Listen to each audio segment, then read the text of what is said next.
오늘 본문은 주님께서 제자들과 함께 최후의 만찬을 하시는 장면을 기록하고 있습니다. 오늘 말씀에 반복되어 나오는 말씀이 있습니다. 다시 먹지 아니하리라는 말씀입니다. 16절을 보겠습니다.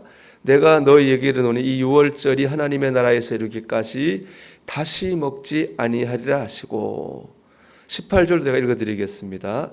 내가 너희에게 이르노니 내가 이제부터 하나님의 나라가 임할 때까지 포도나무에서 난 것을 다시 마시지 아니하리라 하시고, 그렇습니다. 여기 보면 다시 먹지 아니하리라, 다시 마시지 아니하리라 이렇게 말씀하고 있습니다. 다시 먹지 않는 곳, 다시 마시지 않는 곳은 바로 이 세상입니다. 이 세상에서 다시 먹지 않고 이 세상에서 다시 마시지 않겠다라는 말씀입니다. 하지만 반대로 다르게 생각하면은 꼭 다시 먹을 것이라는 예언의 말씀이기도 합니다. 장소가 다른 거죠. 하나님의 나라에서 꼭 다시 먹으리라, 하나님의 나라에서 꼭 다시 마시리라 라는 말씀입니다. 장소가 달라지는 거죠. 16절을 보면 이 유월절이 하나님의 나라에서 이루기까지 다시 먹지 아니하리라 이렇게 말씀하셨고, 18절도 보면 하나님의 나라가 임할 때까지 포도나무에서 난 것을 다시 마시지 아니하리라 이렇게 말씀하십니다. 즉 이 땅에서 육신으로 먹고 마시는 것은 마지막입니다. 그러니까 최후의 만찬이죠. 그러나 하나님의 나라가 임할 때에 하나님의 나라에서는 꼭 다시 주님과 함께 기쁨의 만찬을 하게 될 것이라고 말씀하고 계신 것이죠. 여러분, 우리는 구원을 받았고 때가 되면 천국에 갈 것입니다. 거기서 주님과 다시 기쁨의 만찬을 하게 될 것입니다.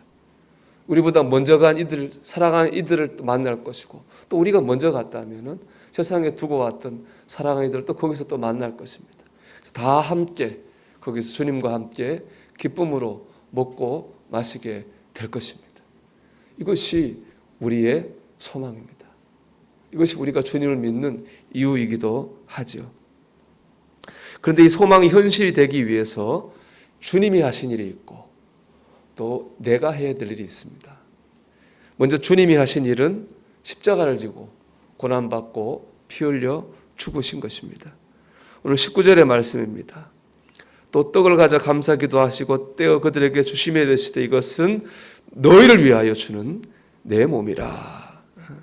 이 떼어진 떡은 고문을 받아서 찢겨진 주님의 몸을 의미합니다. 근데 중요한 건 이 말이죠. 너희를 위하여.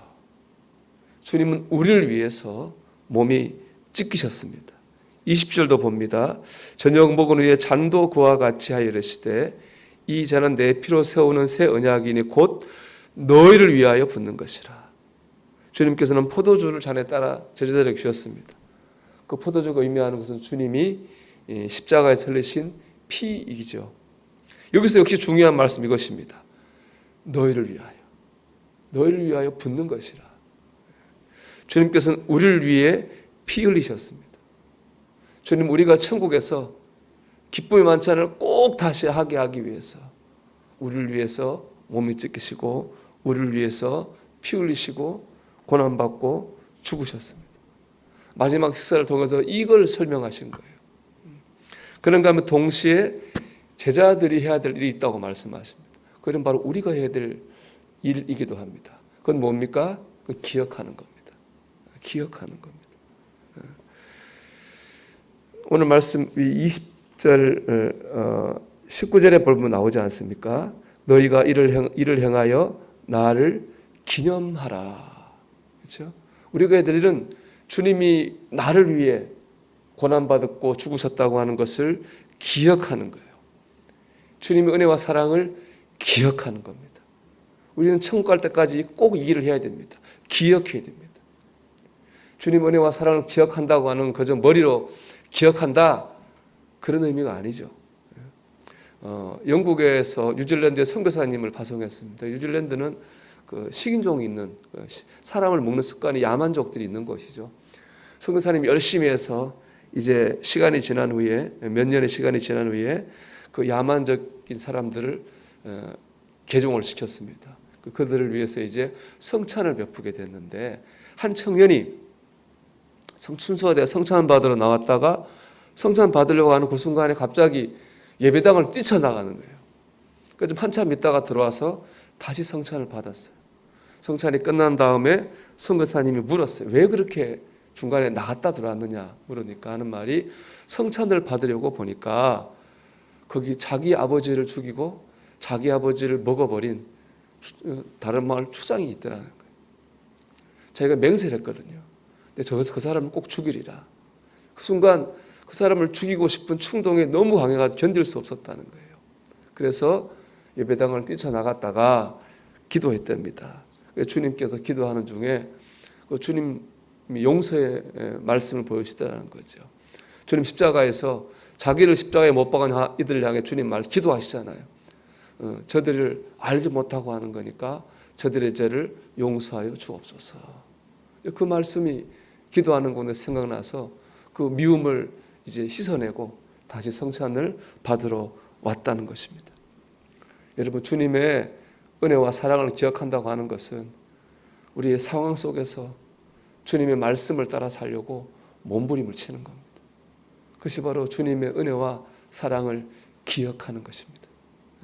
우리는 이 일을 해나가야 될 줄 믿습니다.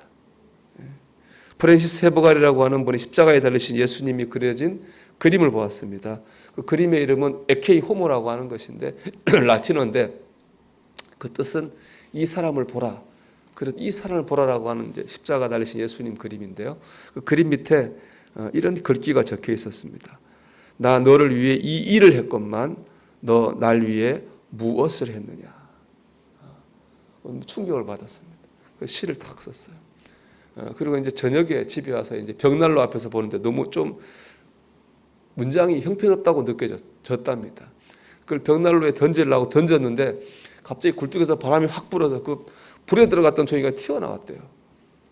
그것이 바로 우리가 아까 했던 찬송가 311장인 거예요. 내 너를 위해서 위하여 너 나를 위해서 뭘 주느냐라는 그 찬송이라고 합니다. 여러분, 주님은 우리가 천국에서 꼭 다시 기쁨의 만찬을 하게 하시려고 고난을 받고 십자가를 지셨습니다. 그때 주님께서 그런데 너는 나를 위해서 뭘 했느냐?